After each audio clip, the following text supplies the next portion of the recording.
Adler es la psicología individual, y Víctor Frank el sentido de vida. Él encuentra en los campos de concentración, él ya había trabajado en esto, pero vive los campos de concentración, él es judío, y vive los horrores de la experiencia de lo que es un campo de concentración. Sin embargo, él se da cuenta que a pesar de las circunstancias, el hombre tiene la capacidad de encontrar sentido. Por eso él dice, el dolor es inevitable, pero el sufrimiento es opcional. Y desde la libertad que tenemos, nosotros nos hacemos responsables.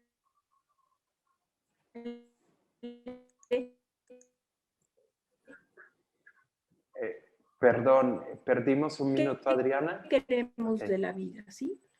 El análisis exista, en donde hay encuentro con el otro. Ahí te escuchamos, Adriana.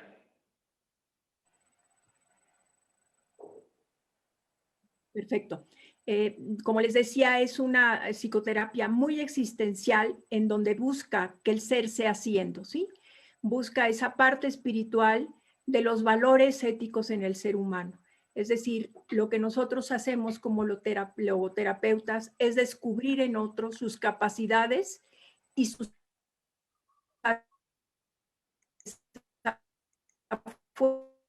fuerza de voluntad que le permite dar otra respuesta a la vida, es decir, de sus valores como la compasión, el amor, el perdón. Entonces es una terapia que es breve porque descubre en el otro el presente y de aquí y en el ahora cómo vamos a trabajar. Si hay una historia que se resuelve y que hay que acompañar, pero lo más importante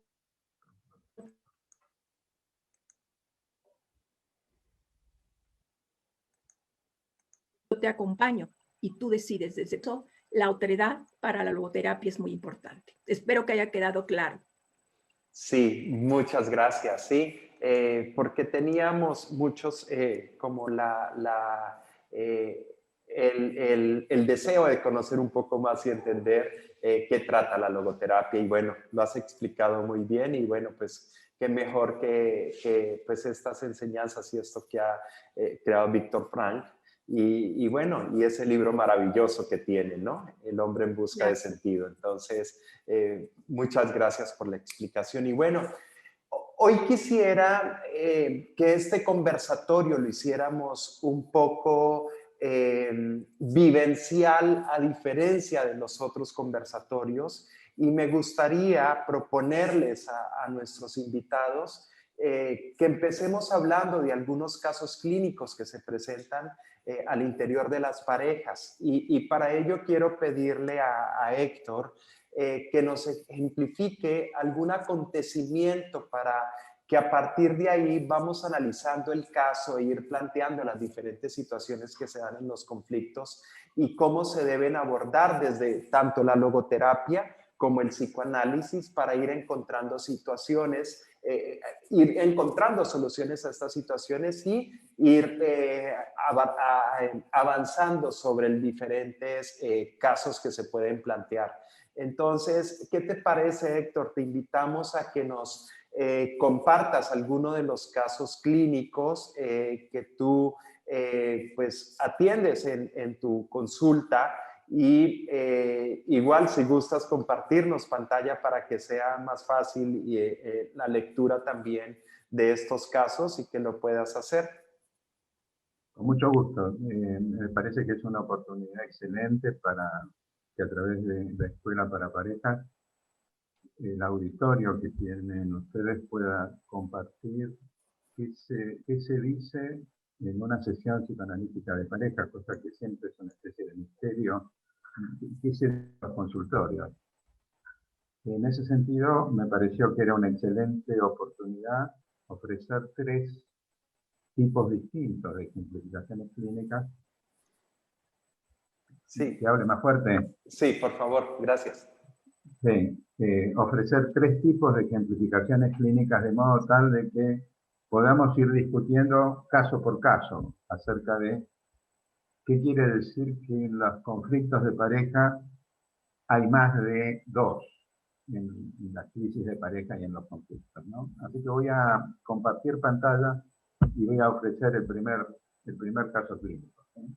Muchas gracias, Héctor. En la escuela para parejas, en los conflictos de pareja participan más de 2. Voy a leer el primero, que es una ejemplificación culturalmente conocida, aunque en este caso con el agravante de un factor de enloquecimiento. Cuando digo una ejemplificación culturalmente conocida, me refiero a una situación con un amante. Eleonora y Ricky, los ravioles de pollo y verdura mezclados. Llegan unos minutos tarde, al comienzo de la sesión, hablan de la tardanza de la que Eleonora se sentía responsable. Pensaba que por eso Ricky le tenía un odio bárbaro, le conocía esa cara de enojado. Ricky le respondió con una actitud y un tono de voz de rabia que no estaba enojado, a partir de lo cual comenzó a reprocharle que ella no hacía las cosas pensando en lo que estaba haciendo. Ricky, como en el ejemplo de los ravioles, Eleonora se ríe. Claro, vos te reís, Ricky se sonríe, pero yo me imagino cómo fue, debes haber llegado a 1000 por hora, ni te debes haber fijado en el tipo de ravioles que había, debes haber dicho deme esos y haber disparado de vuelta. Eleonora, seria, no, no fue así. Ricky, pero Eleonora, si vos sabés que yo no como pollo, que los chicos y yo no comemos pollo. Eleonora, pero no eran ravioles de pollo, con cierta perplejidad, eran de pollo y verdura mezclado. Tenían muy poco pollo. Además, en lo de tu mamá, los comiste con una salsa muy rica que ella hizo y te serviste varios platos. Ricky, bárbaro, pero vos sabés que yo no como pollo. Eleonora, enigmática. ¿Y entonces por qué compras pollo los fines de semana? Ricky, incómodo, descubierto en una contradicción. Compro a veces pollo los fines de semana porque está más barato que la carne. Además, vos sabés que en general yo como asado que traen otros, y entonces, para que haya más variedad, compro pollo para poner en la parrilla. Eleonora, calando más hondo. Pero vos a veces comés pollo. Ricky, con énfasis. A la parrilla nunca. Vos sabés que cuando lo como es de una sola forma. A la calabresa. Sí, a la calabresa. Bueno, pero comés pollo. Y a veces comés pollo tostado, sin piel en el de tu mamá. Ricky estaba pálido y francamente turbado. El terapeuta interpreta las características del no de este matrimonio, que en el episodio del pollo parecía que no, pero que también era así. Que a veces era sí, pero de determinada manera, por lo que les recuerda 2 episodios. Uno con el hijo mayor, en donde frente a una pregunta, Ricky le respondió ni, y la siente con la cabeza. Y el otro en referencia al episodio de infidelidad de Ricky, que por haber sido con una mujer de la familia de Eleonora, había faltado el no, el que estipula que con los de la familia no. Eleonora, con indignación, pero eso se aprende de chico, de chiquito uno aprende esas cosas en la casa, mirándolo con furia. Como si yo me fuera a acostar con tu padre, eso fue directamente de villero. En las villas miserias ocurren esas cosas, los padres tienen relaciones sexuales con las hijas, y viven todos en una sola pieza. Luego de un intercambio sobre el tema, termina la sesión con Ricky tratando de aportar argumentos sobre cómo Eleonora lo había inducido el episodio de infidelidad con su hermana Melissa, la acusaba de haberse hecho la distraída sobre la actividad seductora de su cuñada con él, inclusive delante de la propia Eleonora. Un breve comentario. La entrevista de la pareja de Eleonora y Ricky permite ponernos en contacto con la actividad que ejerce uno de los miembros, Ricky, sobre el otro, Eleonora. Eleonora, si bien tendía a desconocer lo que ella misma percibía, durante la entrevista consiguió enfrentar la actividad de Ricky cuando él le dijo, si vos sabés que yo no como pollo, ella respondió, entonces, ¿por qué compras pollo? Vos comés pollo a la calabresa, tostado, sin piel. Y en la de tu mamá te serviste varios platos de ravioles. La intervención del terapeuta sobre las características de la utilización del no en la pareja, tanto con uno de los hijos como con el episodio sexual de Ricky con su cuñada, abrió la temática de la actividad entre ambos, que tenía un fuerte carácter enloquecedor. Me interesa remarcar los comentarios de Eleonora sobre pollo y verdura mezclado, ya que pueden aludir a un tipo de funcionamiento psíquico predominante en ella, proclive a la mezcla y confusión que su marido conocía y trataba de utilizar a su favor. Ricky, con una personalidad manipuladora y ejerciendo una ofensiva. ¿Puedes subir, por favor, un poquito más el tono de la voz, Héctor, por favor? Puedo tratar de ponerme un headphone, si preferís. Puede ser que sí, para que se escuche un poquito más el audio. Sí, mientras... Un segundo, ¿sí? Sí, sí, te esperamos. Gracias.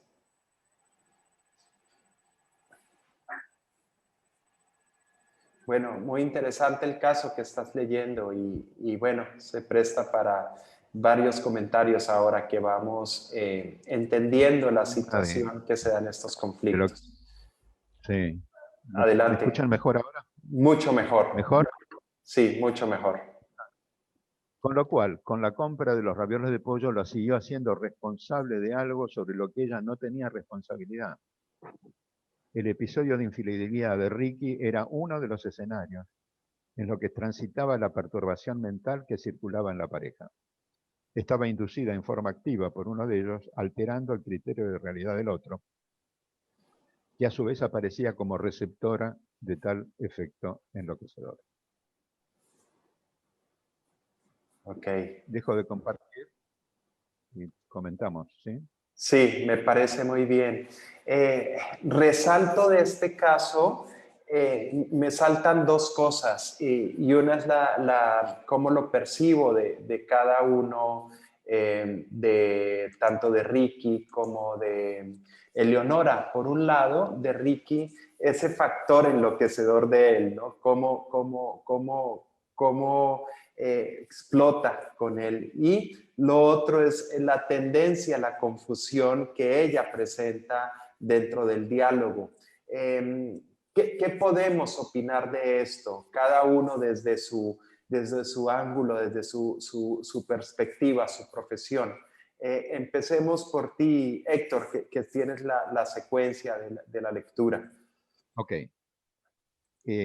Cuando yo digo factor enloquecedor, me refiero a una actividad que se nota en Ricky con respecto a Eleonora, y es que él niega con palabras lo que él hace con actos. Eso pulveriza el sentido de realidad de quien lo padece, a quien está dirigido. Si vos sabés que yo no como pollo, y sin embargo ella sabía, porque participaba de las veces que él compraba pollo, comía pollo, etcétera, etcétera. Quiere decir que el vos sabés que no es una información verbal.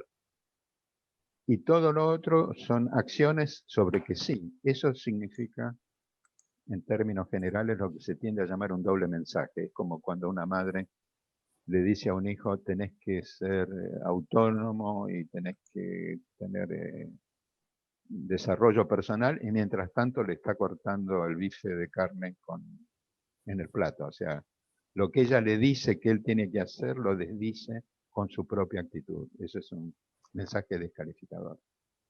Entonces, el factor enloquecedor es esto que acabo de decir, como hay algo que él le atribuye a ella, inclusive en el hecho mismo de haberse acostado con su cuñada, haciéndola a ella responsable de haber hecho la vista gorda, de no haber marcado que su hermana lo tendía a seducir.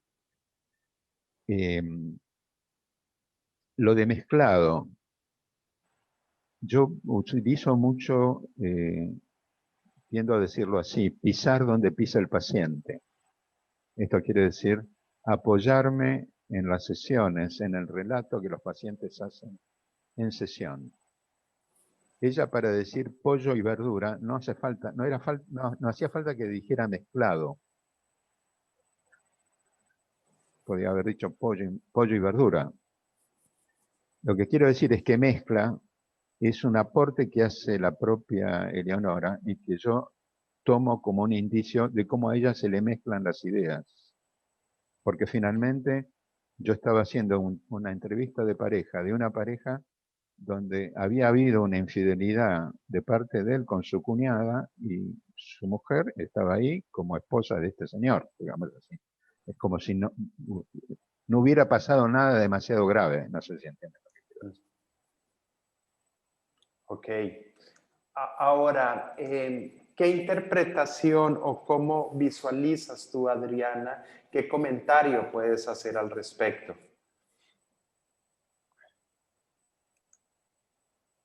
Sí, yo aquí veo claramente a un manipulador que no asume su responsabilidad. Es decir, es fácil echar culpas y no asumir desde su realidad qué está pasando, ¿no?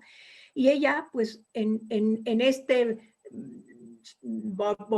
borreo de estar hable y hable y hable, pues se confunde, ¿no? Es decir, un manipulador confunde a una mujer que está manipulada y que se permite ser manipulada, ¿no? Es decir, en una comunicación como esta, en donde hay un sí y un no constantemente, ¿cómo paras? ¿Cómo frenas? ¿Sí?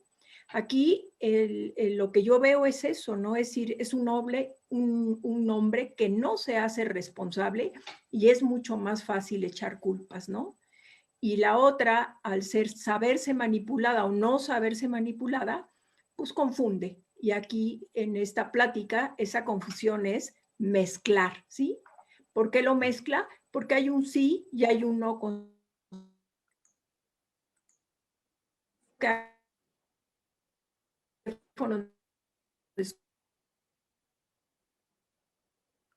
Okay. De ambas partes, ¿no? Más fácil echar culpas. Yo lo veo así desde mi perspectiva, ¿no? Ok, ahora esto, gracias a los dos por los comentarios, y esto me lleva a pensar, y en muchos de los casos que la gente nos escribe en las diferentes redes sociales y que entendemos que pasa en muchas situaciones de pareja, donde uno de los miembros lo que busca en las discusiones es o ganar la discusión, darse cuenta que él es el que tiene la razón, o en algunos casos vengarse o hasta hacer daño al otro. ¿Cómo se pueden tratar estos casos o cómo podemos llegar, por ejemplo, a encontrar esa forma en que la gente se concentre realmente en la situación, en lo que está pasando, en la conducta que no le gusta y no en empezar a agredir a la otra persona? ¿Cómo se puede trabajar esto? ¿Cómo lo proponen ustedes en terapia para que las parejas lo puedan tratar? Adelante, Héctor. Yo lo voy a comentar inicialmente a partir de una formulación jocosa que circula o circulaba antes en Buenos Aires acerca de cómo un psicólogo o un psicoanalista cambia una bombita de luz. Ok. Un Entonces, foco, un bombillo, sí. un bombillo de luz. Entonces, el que responde dice, bueno, me subo a un banquito o a una silla y giro el bombillo. Y dice, bueno, pero lo hacemos todos eso. Sí, pero en el caso nuestro, la bombilla tiene que querer. Okay. Por esta idea de la importancia del deseo en relación a los pacientes. Digo esto porque para que haya una modificación, los pacientes tienen que querer modificarse. Okay. Lo que estamos viendo es si hay un manipulador que quiere modificar su condición manipuladora. Porque por algo están vinculados matrimonialmente una mujer que tiende a la confusión y un manipulador. Entonces, que estén en el consultorio y que se dispongan a tener entrevistas de pareja, eso todavía no garantiza, a mi criterio, la posibilidad de modificación. En todo caso, podemos ver con más detalle en lo que vamos a ir viendo progresivamente otro tipo de situaciones, no con un manipulador y una confusionante. ¿Desde qué lugar se puede pensar una modificación posible? Ok, perfecto. Ahora, muchas veces, pues, y tú lo mencionabas, debe haber esa voluntad, ¿no? pero también esa voluntad debe ser como tener esa actitud cada uno de los dos, y debe haber como un espacio para que los dos busquen cómo mejorar la relación y que ese problema mutuo que afecta a los dos pueda llegar a solucionarse y se lleguen a esos acuerdos. Entonces, ¿cómo lograr esto? ¿Cómo buscar generar esa actitud? Cómo despertar y ese ambiente de colaboración entre los dos para que puedan buscar esta solución. ¿Cómo lo planteas tú, Adriana? ¿Qué sugerencias puedes compartirnos al respecto? Sí, sobre todo, pues mira, aquí en este conflicto, y como dice Héctor, ¿no? Están en terapia porque están buscando una solución, ¿no? Entonces, yo, por ejemplo, hacerles la reflexión a ellos es cuando los dos están tiroteándose, ¿sí? Es decir, cuando no llegan a un acuerdo, cuando no llegan a darse, ¿hacia qué sentido están trabajando ustedes? ¿Hacia dónde quieren ir? ¿Cuál es el proyecto de vida? ¿Sí? ¿Qué esperan de esta terapia? Porque eso es muy importante, ¿sí? La terapia es nosotros, desde la logoterapia, acompañamos, ¿sí? Pero yo te doy a ti la responsabilidad para que tú elijas cómo quieres seguir caminando, ¿sí? Siendo siempre el que aplasta, el que decide, el que echa culpas, y tú haciéndote bolas con la masa porque el otro te agrede tanto. Entonces yo creo que aquí es separar a las dos partes de alguna manera y que cada uno tome la conciencia de decir, ¿qué me toca a mí? Por ahí dicen que en el matrimonio es 50-50, no, yo diría 100-100. De eso que estoy haciendo yo, hasta qué me está faltando para llegar a mis 100. Realmente quiero que este matrimonio funcione. ¿Dónde se quedó el proyecto de vida? ¿Sí? ¿Dónde se quedó las ilusiones que tuvimos? Es decir, tenemos que retomar la historia de esta pareja para saber en dónde se perdieron. ¿Sí? Por eso por ahí dicen que el enamoramiento se pase pronto para que entonces vivamos lo que realmente es el amor, ¿no? El amor no, porque probablemente, como dice Héctor, es decir, hay trastornos que nos llevan a esto. Ese es la tercera parte que llega en el matrimonio, ¿no? Los trastornos de principio. Entonces, yo creo que aquí es responsabilizar a cada uno. ¿A ti qué te toca? ¿Seguir agrediendo? ¿Con eso quieres seguir caminando? ¿O quieres cambiar? Entonces, si el otro decide cambiar, vamos abriendo posibilidades, abanico de posibilidades, y entonces tú decides. Ok. Desde esa manera, nosotros lo trataríamos en logoterapia. Ok, ahora esto, y lo menciona Mitch Rivera en uno de los comentarios en las redes sociales, que así es, que es más o menos pues lo que le sucedió a ella con su esposo, que le sigue echando a ella la culpa de la separación y no asume él su parte de responsabilidad en la situación que pues culminó en la separación de ellos. Y esto me lleva a dos puntos. Uno, que qué pasa cuando se tiene la idea de que sí hay que hacer un cambio, pero una de las dos partes no reconoce que debía hacerlo. Y lo mencionábamos anteriormente. Y otro punto es, si hay amor, ¿hay disposición a cambiar para lograr los acuerdos? ¿Y qué pasa si ya no hay amor? ¿Se pueden lograr esos acuerdos? ¿Qué opinan ustedes? Adelante, Héctor. Yo quiero marcar que la secuencia fue de lo que yo leí, lo que vos planteaste, lo que comentó Adriana y el comentario de una interviniente, ¿sí? Sí. Que mencionó su separación. Digo esto porque yo confío mucho en lo que es la secuencia asociativa entre nosotros y básicamente en las sesiones, ¿no? La persona que intervino también marcó el destino de lo que pasó con Ricky y Eleonora. Ellos se terminaron separando.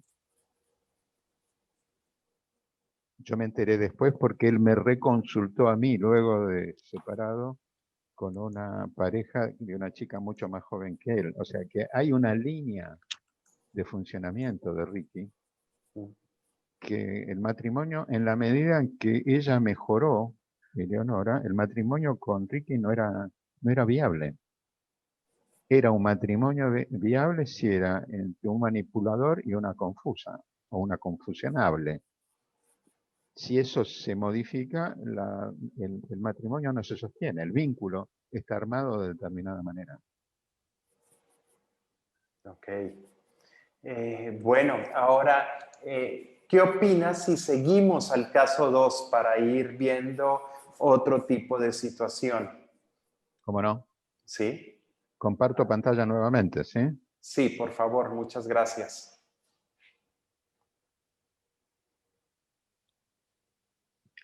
Bueno, este es otro caso clínico, porque a mí me importaba transmitir distintas versiones acerca de que en los conflictos de pareja y en las crisis de pareja intervienen más de dos. En el primer caso, que leímos recién, de Ricky, Eleonora y Ricky, era la versión, entre comillas, clásica de un amante. En este caso, las familias de origen como contexto en las discusiones de pareja. Con olor a perfume de mujer en la camisa. La pareja de Silvia y Juan Carlos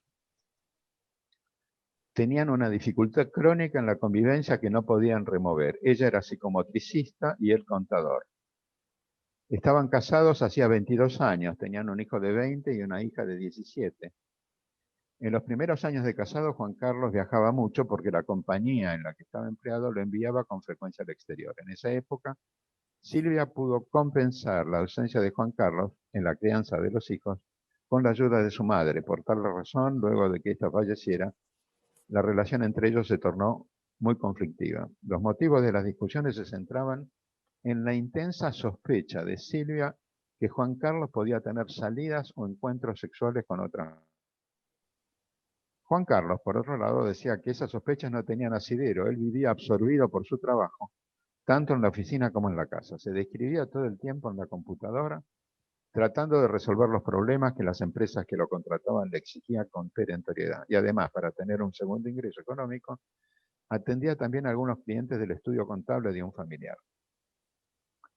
Reconocía que tardaba en devolverle los mensajes que Silvia le dejaba en el celular o que otras veces no los llegaba siquiera a responder, pero le aseguraba que era porque le costaba desconectarse de lo que estaba haciendo. Se aislaba mentalmente del entorno por la concentración que le requería su actividad.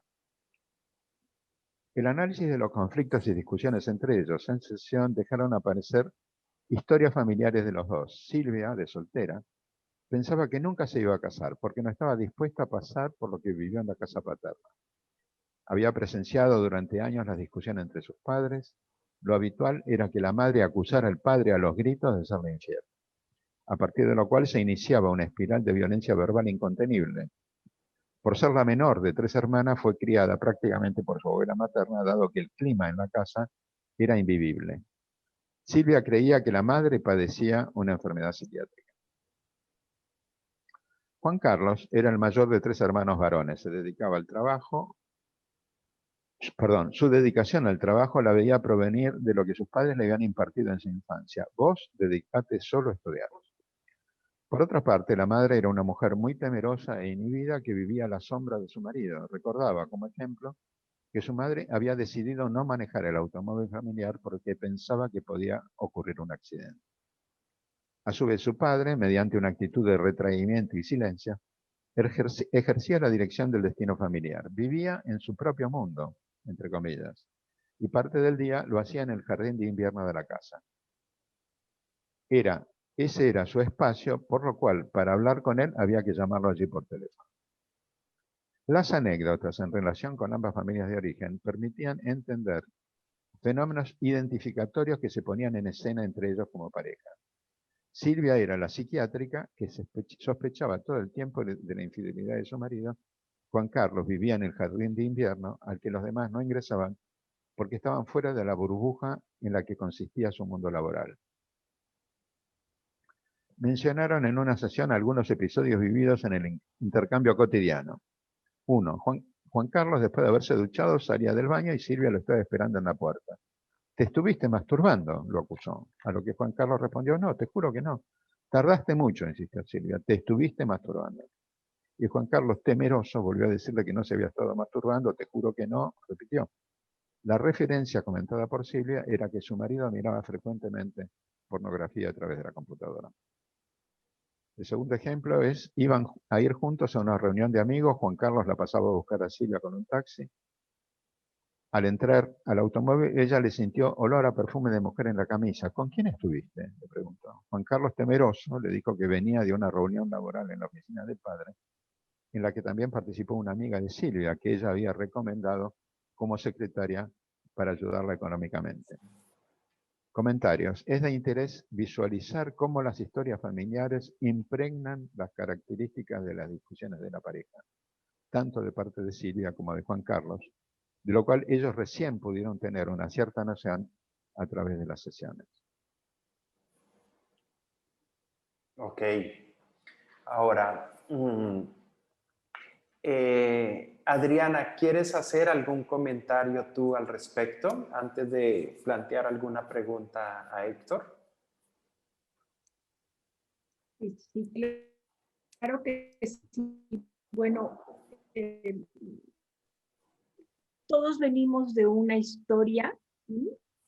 Y nosotros, por ejemplo, en logoterapia, aquí lo es muy claramente, pues la acción, vos dedicarte a estudiar, ¿sí? Entonces, ¿qué mensajes nos quedan grabados de nuestros padres o de nuestros abuelos que repetimos o que dejamos guardados y que ahí están, ¿sí?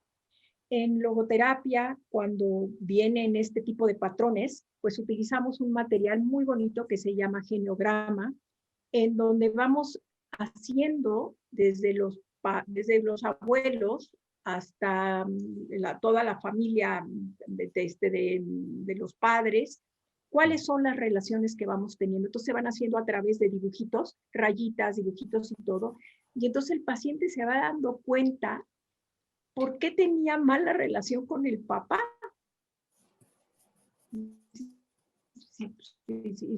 Si ponemos puntitos el papá y un regular, o si está fracturada la relación. Entonces, venimos de esa historia, ¿sí? Y esa historia la repetimos. Y esa historia viene a traernos consecuencias, ¿no? Estos patrones. ¿Qué sentiría Carlos al oír vos decidiste estudiar, ¿sí? Y ella, por otro lado, estar viendo que fue educada por la abuela, es decir, son patrones que vamos nosotros a repetir o que vamos a traer inconscientemente, ¿no? Entonces, ¿cómo cambiar esa historia? Pues la historia no la podemos cambiar. El que tienes que cambiar eres tú. El que tienes que curar eso que te está afectando para que tu historia cambie. ¿Sí? Okay. Tú no puedes, porque muchas veces se vive culpando a los padres y a los abuelos, y yo creo que es nuestra responsabilidad en esta historia, la que nos toca. Ok. Entonces, si quedó claro, por eso responsabilizarnos de nuestros actos, pues es muy importante y cuesta trabajo. Sí, sí, es correcto. Ahora, Héctor, en una pareja así como este segundo caso que mencionas, ¿cómo tendrían que intervenir cada uno de ellos con el otro, con la otra parte de la pareja, para salir adelante en estos estados de discusión? ¿Cuál sería el enfoque? Yo no sé si quedó suficientemente claro, pero algo de esto mencionó también Adriana, aunque lo puso en términos de mensaje. Lo que yo estoy marcando son identificaciones. Identificación quiere decir tomar características de otro, incorporarlas como propias y actuar sin saber que la está actuando por identificación con ese otro. O sea, cuando Silvia lo para en la puerta del baño y lo acusa de que se estaba masturbando, entre eso y la madre, porque yo a la madre no la conozco, conozco a la madre que ellos dijeron en la sesión, que la madre que a los gritos le reclamaba al padre que le era infiel, hay una relación de simetría. Quiere decir que cuando Silvia hace lo que hace, ella no sabe que está identificada con esa madre psiquiátrica, en donde el texto es acerca de la infidelidad. Cuando Juan Carlos está metido en su burbuja laboral, no sabe que está dentro del jardín de invierno del padre.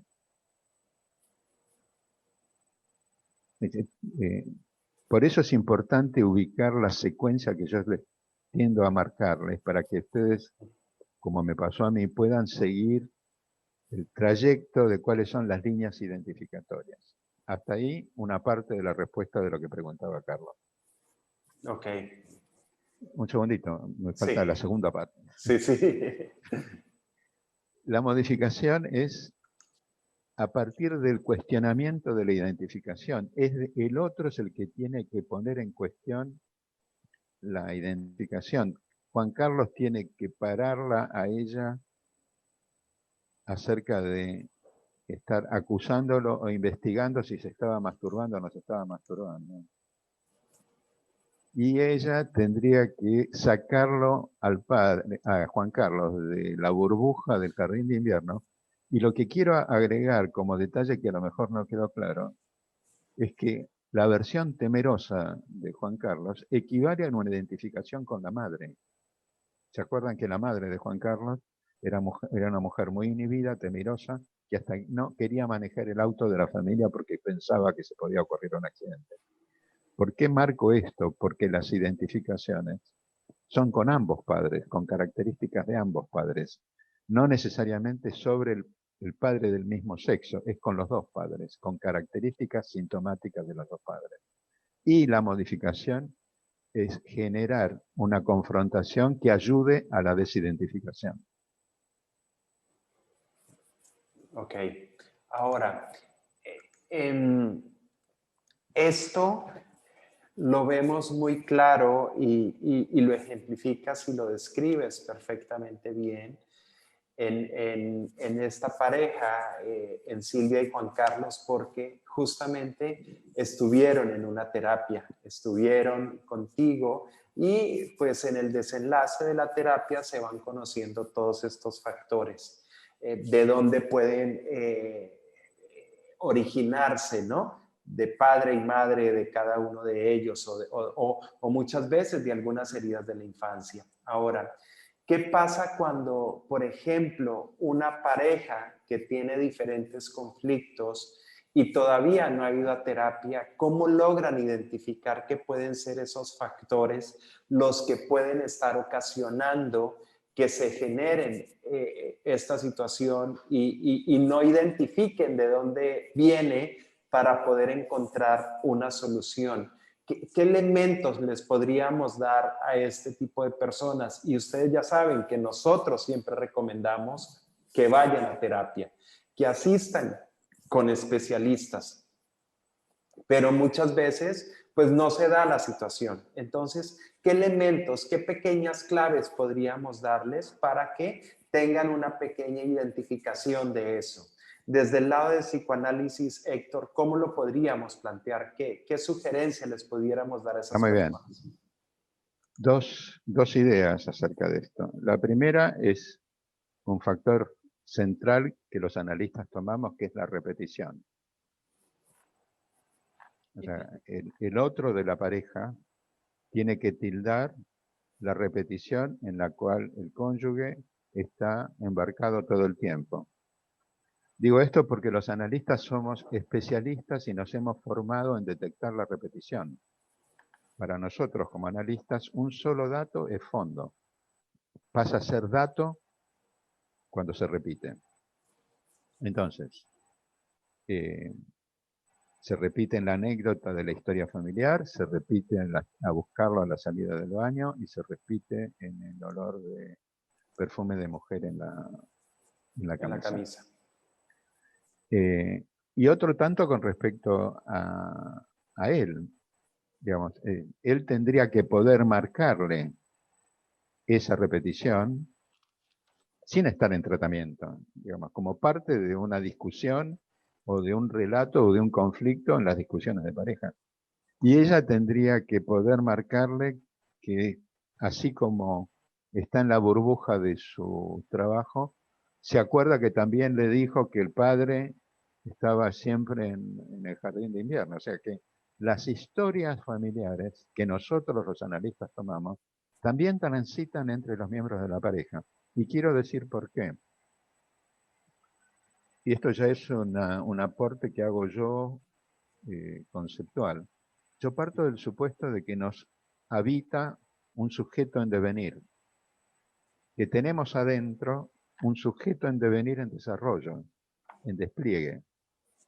Cuando los pacientes nos consultan para que tratemos los psicoanalistas de remover los obstáculos de ese despliegue. Supongo que esto se puede aproximar a lo que decía Adriana del valor existencial de la logoterapia.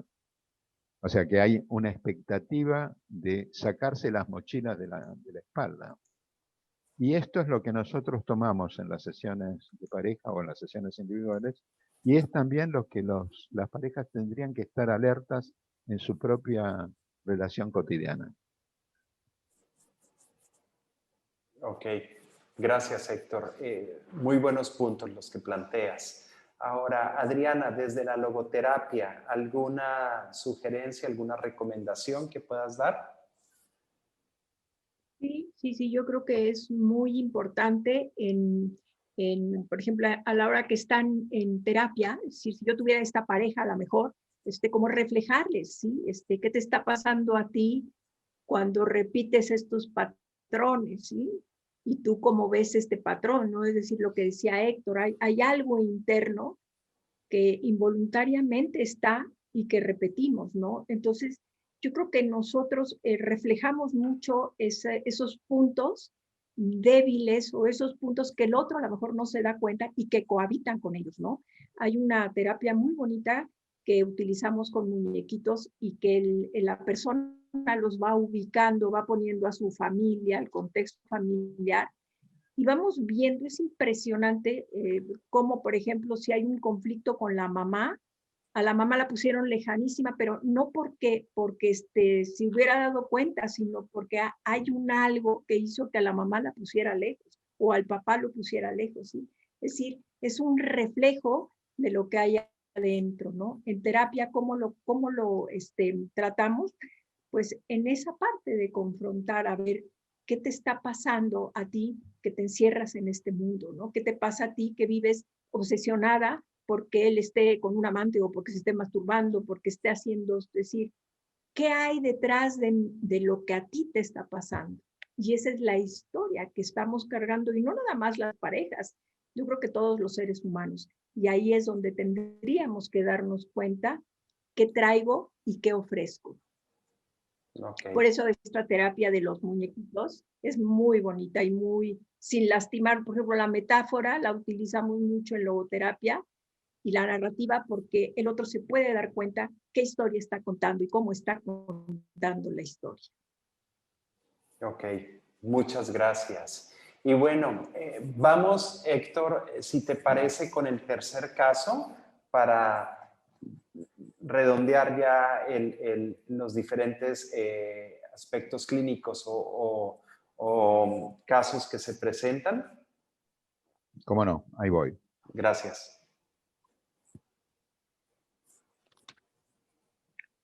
Hacerle vivir al otro en forma activa lo que se padeció pasivamente. Con mi papá no había con quién hablar. Ana le recriminaba a Carlos, su marido, que no se sentía tenida en cuenta por él. A ella le dolía que Carlos solo se centrara en sus propios intereses. Ella le hablaba y él parecía escucharla, decía Ana, pero estaba segura por la actitud de su marido de que estaba pensando en otra cosa, en lo de él.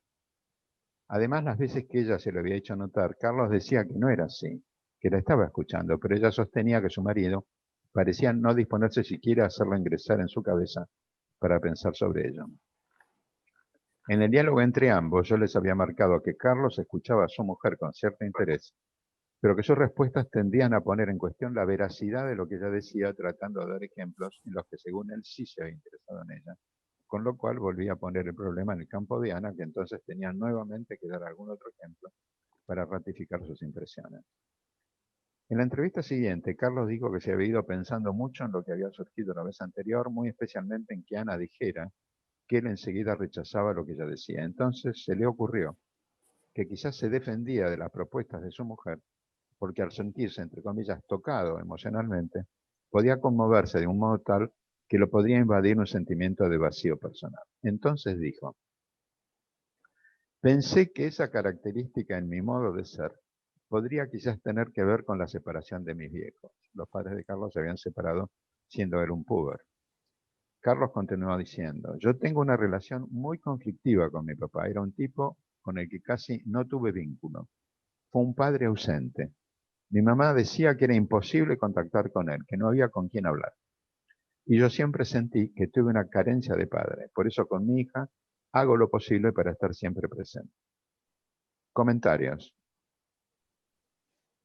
Resultaba claro con este aporte de Carlos que en la pareja se ponía en escena una dramatización en la que él encarnaba al padre, ese padre con el que no se podía contactar, y la ubicaba a Ana en el hijo que él fue en relación con su padre ausente.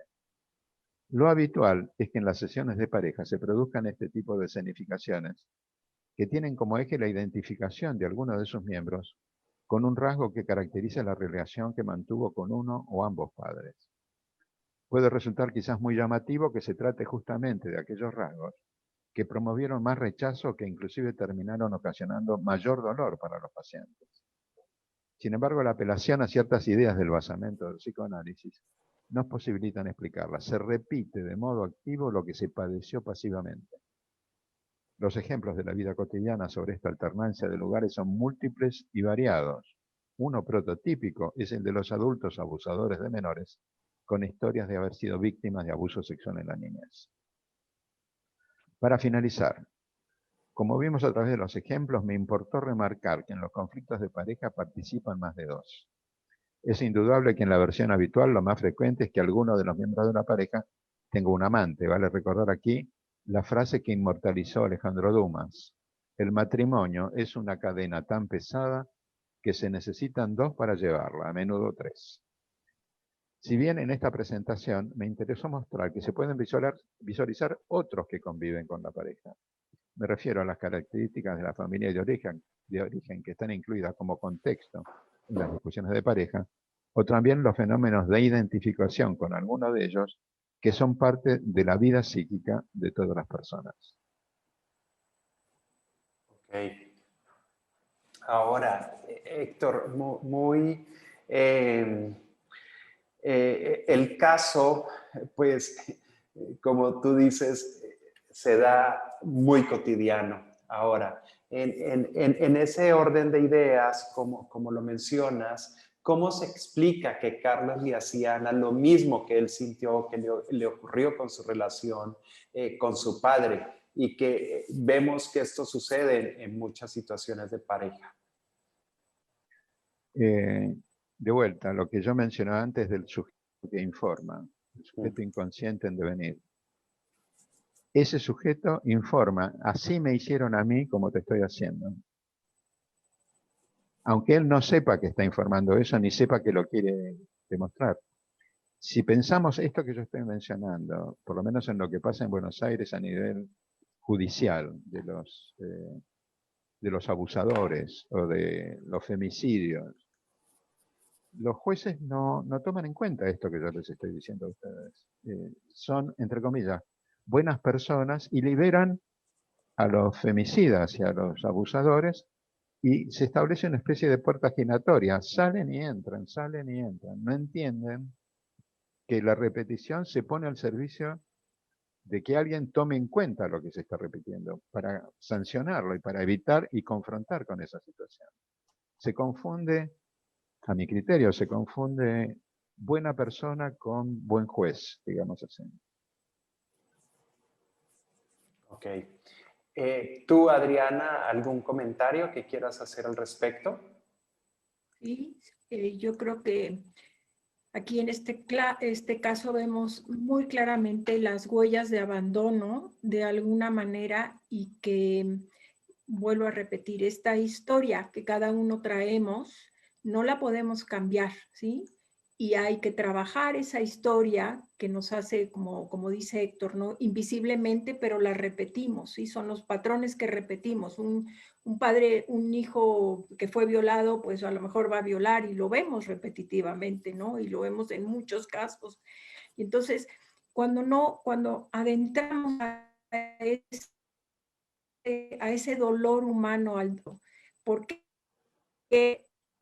aquí en este caso estamos viendo a un hombre que pues está sufriendo verdaderamente ese avancente y entonces quiere dar todo a este hijo, ¿no? Entonces, en esos, si nosotros como padres pudiéramos entender todo esto, no repetiríamos esos patrones, ¿sí? No repetiríamos ya con Sí, ok. pasando y padeciendo para no hacer repeticiones. Sí te pasó esto, sí lo viviste. Ahí es donde, pues no que tratemos que la pareja continúe, sino que la pareja muchas veces el proyecto de vida ya no es la pareja, pero sí el proyecto de vida nos lleva a un sentido que son los hijos. Y entonces, pues ahí caminamos ya de otra manera, ¿no? Sí, ok. Gracias, Adriana. Y bueno, pues ya estamos llegando, se nos fue el tiempo volando, o a mí se me fue el tiempo volando en este conversatorio tan interesante el día de hoy y que quisimos darle otro matiz, ¿no? Donde a través de diferentes casos clínicos ir profundizando sobre algunas situaciones que se presentan en las relaciones de pareja. Y bueno, pues me gustaría que ya para ir cerrando, cada uno de ustedes nos diera como algunos tips, algunas sugerencias para que nuestra audiencia se lleve esas como qué hacer, cómo avanzar para solucionar estos conflictos de pareja. Y bueno, me gustaría empezar por ti, Adriana. Adelante, por favor. Pareja y bueno, pues a veces sí en psicoterapia tratamos de que esto termine de otra manera, pero cuando no es, yo siempre hubo, ¿sí? Lo que sí transitaste de por qué te enamoraste de esta persona, por qué llegaste a mirarlo como lo mirabas. Y entonces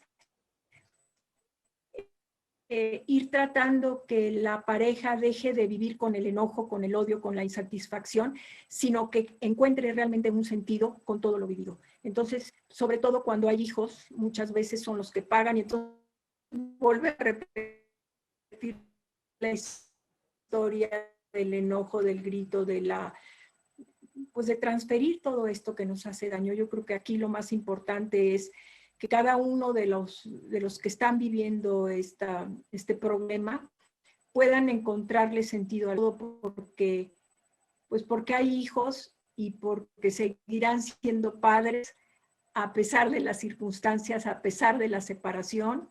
Yo creo que seguirán siendo padres y eso es lo más importante, ¿no? Que les haga realmente darse cuenta que eso es lo importante. Si la pareja no fue a seguir caminando sin el odio y sin el enojo, ¿no? Con ese sentido de vida. Muchas gracias, Adriana. Héctor, ¿algún mensaje final, alguna conclusión? En principio, dos ideas que me parecen fuertes. Una, que cuando uno piensa dónde está el inconsciente de las personas, uno tendería a decir con el dedo en la cabeza. Sin embargo, el inconsciente se pone en escena en la relación con otro. O sea, el inconsciente es las relaciones conflictivas, la repetición de las relaciones intersubjetivas. Ese es un aspecto, o sea, que las parejas tienen que saber que las escenificaciones que se producen en las relaciones de pareja incluyen necesariamente aspectos inconscientes de la temporada.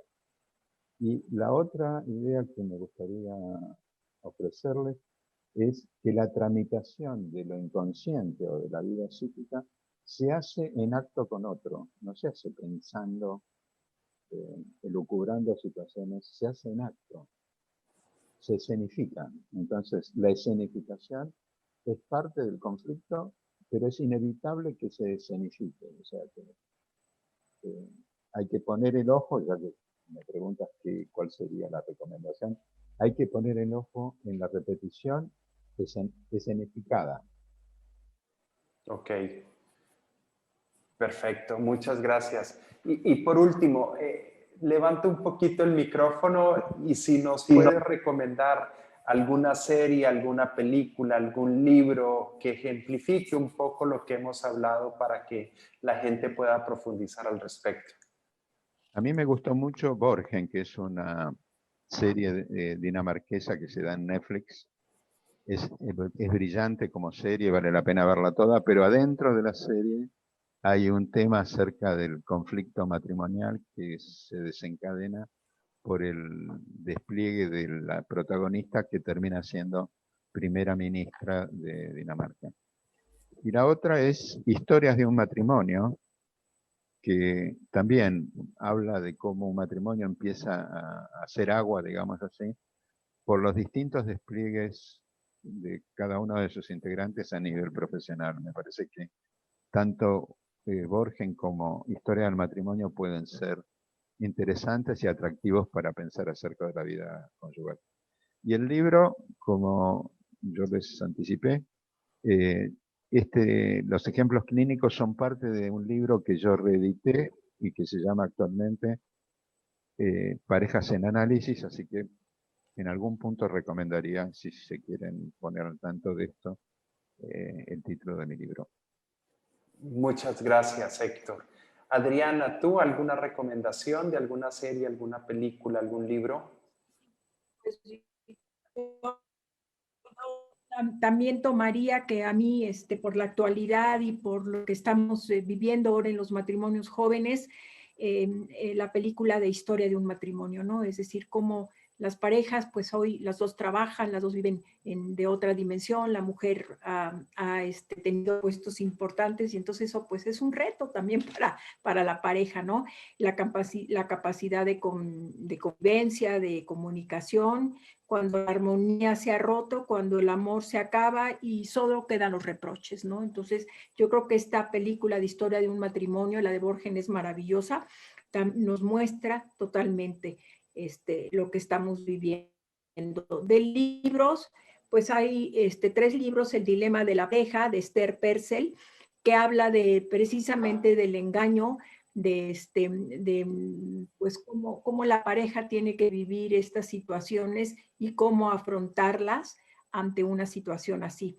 Las reglas de oro para vivir en pareja, las 7 reglas, son 7 reglas y además es un libro que acompaña maravillosamente a la pareja a través de ejercicios que los puede ayudar muchísimo. Es de John Gottman y de Nan Silver. Y por otro, uno que está en inglés, pero que vale mucho la pena, que es como la nueva tendencia, que se llama Las nuevas relaciones de los matrimonios, de Terence Real. Pues desde la parte de lo de Héctor, la parte científica, esta sería la parte más parte humana, en donde se pueden vivir los conflictos en pareja y trascender de otra manera, si es que quieren que su matrimonio continúe. Y si no, pues si la pareja va a terminar, que terminando. Yo les digo siempre, si su enojo es tan grande, bendícelo todos los días y entonces tu mentalidad cambia, ¿no? Porque nosotros destruimos con nuestro pensamiento y con nuestra palabra al otro. Entonces, pues yo creo que también tenemos que tener estrategias humanas para poder trabajar el conflicto en pareja. Ok, bueno, muchas gracias a los dos. Yo quiero recomendar, antes de despedirme, una película también que la pueden encontrar en Netflix. Se llama Bienvenido a los 40. Ejemplifica también de alguna manera esto que tratamos el día de hoy.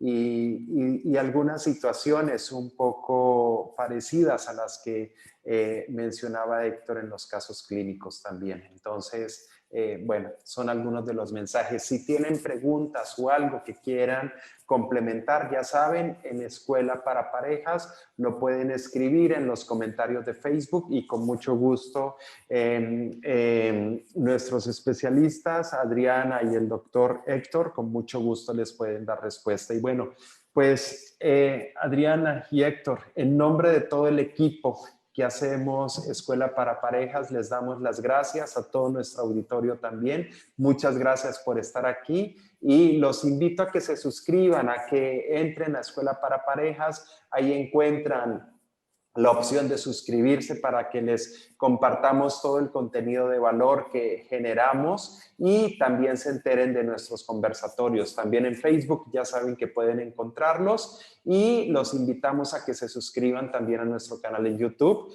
y puedan estar y ver toda esta serie de información y todo este conocimiento tan importante que transmiten nuestros especialistas. Bueno, les deseamos buenos días, buenas tardes, buenas noches, dependiendo el momento en que nos estén viendo. Y un gran abrazo a los dos. Saludos hasta Buenos Aires, saludos hasta Ciudad de México. Muchas gracias.